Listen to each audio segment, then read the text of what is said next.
6h25. Olha, o mês de novembro começa com um alerta para os homens sobre a forma de se prevenir, de combater o câncer de próstata. De acordo com o Instituto Nacional do Câncer, a doença é responsável aí por quase 30% das mortes de quem desenvolve as neoplasias malignas. A gente vai conversar sobre esse assunto agora aqui com o doutor urologista Renato Melon. Doutor, bom dia. Muito obrigado pela sua presença aqui conosco. Falar de um assunto tão importante, né? Primeiro, eu gostaria que o senhor falasse o que é o câncer de próstata. Bom dia. Tá, bom dia. O câncer de próstata, para ter uma noção do tamanho dele, a estimativa dele, mais ou menos, nos últimos 3 anos, em torno de 71 mil novos casos por ano. Ou seja, é o primeiro tumor o primeiro tumor nos pacientes, nos homens, né, excetuando-se os tumores não melanoma. Ou seja, precisa ter uma noção da importância dele, né? E o que é o câncer de próstata? O que é que ele causa? O câncer de próstata, ele no início, na realidade, ele não dá sintoma, né? Ele pode dar algum tipo de sintoma, geralmente quando ele está em fases mais avançadas. Então, ele pode causar sangramento na hora de urinar, pode causar sangramento no esperma, tem aquela sensação de bexiga, de esvaziamento incompleto da bexiga, dificuldade de urinar.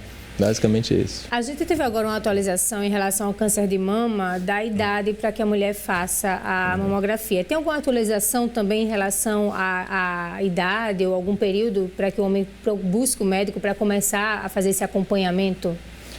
O preconizado pela Sociedade Brasileira de Urologia é que seja feito a partir da população masculina global a partir dos 50 anos. A partir dos 45, naqueles pacientes que têm algum tipo de fator de risco, seja os afrodescendentes ou então aqueles pacientes que têm familiares de primeiro grau com câncer de próstata diagnosticado. Para você ter uma noção, pode aumentar até 2, 3 vezes a chance do paciente ter o câncer de próstata quando ele tem um familiar, né? Então, se você tem um pai, um tio, alguém assim ligado à sua família, nessa rede familiar, é importante você fazer. Com quanto tempo? Com 40 e poucos anos você já começa a fazer? Com 45. 45. Geralmente familiares de primeiro grau, né? Exatamente. Pai, irmão. Mas assim... Ainda existe aquela cultura, doutor, o senhor percebe no consultório, de que o homem não só procura o médico quando realmente alguma coisa está bem visível, né? Porque a gente tem isso, né, João? A mulher procura se cuidar um pouco mais, geralmente, culturalmente isso. Queria saber se ainda existe essa resistência em buscar... Melhorou bastante, viu? Na população que está chegando agora, a população mais nova está melhorando bastante. Nos mais idosos, ele passa de 70, 75, você ainda tem uma resistência grande em procurar e uma resistência grande também no exame físico, né? Que é uma parte importante do exame, né? Doutor, como é que é feito esse diagnóstico? A gente sabe que tem que fazer alguns exames. O exame de sangue, ele pode constatar alguma coisa, aquele exame normal que a gente faz durante o ano. O toque retal, ele é importante. Queria que o senhor falasse sobre isso. Na realidade é o seguinte, o rastreamento, ele é feito com o toque retal com o PSA. São os dois se complementam, Se complementam, exatamente. Porque para você ter uma noção, o PSA ele pode estar normal em até 15% dos pacientes com tumores. Então, você teria que detectar de alguma outra forma. O toque retal é muito importante. Então, a gente, na consulta, geralmente a gente pede que seja feito toque. A população que está chegando agora, mais nova, eles estão exigindo, inclusive, o toque. Eles já chegam pedindo que, eu particularmente, eu gosto de fazer o toque na consulta de retorno. E eles já perguntam se não vai fazer o toque naquela consulta, né? Eu falo, não, a gente vai fazer na de retorno. Mas é fundamental isso, né? Porque totalmente. Era a questão do preconceito que você falou há pouco tempo, sobre a questão de ir pouco ao médico. Hoje você percebe que as pessoas estão procurando isso, até pela questão do esclarecimento, né, doutor? Porque são muitos os casos que acontecem e é necessário. Você trabalhar com a prevenção hoje, independente de qual seja o tipo de câncer, ela é fundamental, né? Exatamente. E o câncer de próstata, na realidade, a gente faz um rastreamento, né? A gente nem previne ele, porque o paciente vai ter um câncer de próstata, que a gente vai fazer a detecção precoce e conseguir tratar melhor, né? A campanha ajuda, doutor? O Novembro Azul leva mais homens ao consultório? Relembra que ali naquele período, pelo menos, ele tem que ir, voltar, de repente já fica ali marcadinho, né, para refazer os exames? Exatamente. Em relação ao fluxo de consultório, ele aumenta bastante quando é exame de rastreamento nesse período do ano, né? Em novembro, né? É bastante. Então, a campanha está cumprindo a função dela, tá, né? Doutor, como é que se dá esse tratamento, no caso de ser detectado, como é que se dá esse tratamento?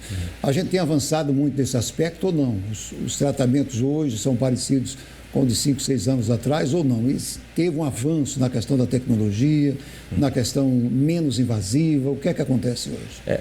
O tratamento ele vai depender do estágio do tumor, né? Então, por exemplo, naqueles tumores iniciais, a gente consegue realmente fazer o tratamento curativo. E assim como no câncer de mama, a gente tem uma gama muito grande de tratamento, porque como são cânceres mais comuns tanto na mulher quanto no homem, o de mama na mulher e o de próstata no homem, a gente tem um leque enorme de tratamento curativo. Então, a gente tem cirurgia, o tipo de cirurgia aberta, vídeo laparoscópica, robótica. O senhor perguntou em relação à tecnologia, a robótica é uma cirurgia que a gente nem diz que é mais tão nova, né? Que já está há mais de 10 anos, né? no Brasil, né? E melhora principalmente as complicações, né? dos pacientes. E em relação ao tratamento, quando a doença ela já está mais evoluída, já não tem mais aquela oportunidade de tratar realmente, você tem as modalidades de quimioterapia, de hormonoterapia, ou seja, para pelo menos diminuir a evolução da doença, você reduzir bastante ali aquela evolução da doença. E nesse tratamento, doutor, muitos homens têm medo, né? Não vai afetar a masculinidade, vai afetar o desempenho sexual. Existe um receio muito grande em relação a isso. O que é verdade e o que é mito? Vai depender do tratamento. Então, por exemplo, realmente as cirurgias, elas podem causar realmente um grau de disfunção erétil, um grau de incontinência urinária, são as complicações mais comuns, né? Agora, a radioterapia, a princípio não, a bracterapia também, a princípio não, mas a cirurgia realmente pode causar, mas a tecnologia, cada vez a evolução da tecnologia está favorecendo isso daí, você está reduzindo esses percentuais de complicação. Né?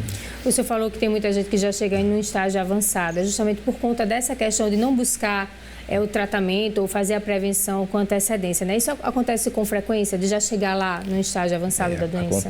Acontece, eu vou ser bem sincero, principalmente no SUS, porque eles têm mais dificuldade de acesso, né, à saúde, então quando consegue uma consulta, aí você vai fazer, depois para fazer o exame ele vai demorar mais para fazer o exame, então você tem um retardo bem grande em relação ao tratamento. Né?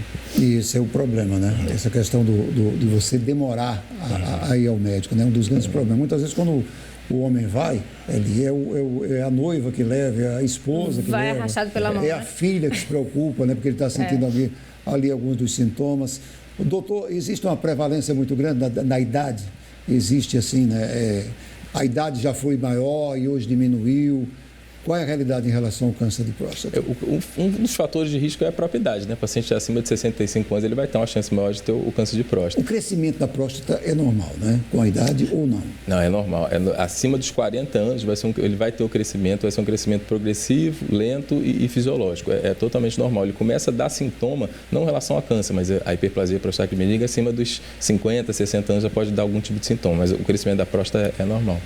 Além dessa questão da prevenção, através do acompanhamento, existem hábitos que os homens podem manter ao longo da vida que podem ajudar a evitar ou diminuir as chances de ter um câncer de próstata? Lógico, atuando aí as questões genéticas, né, familiares.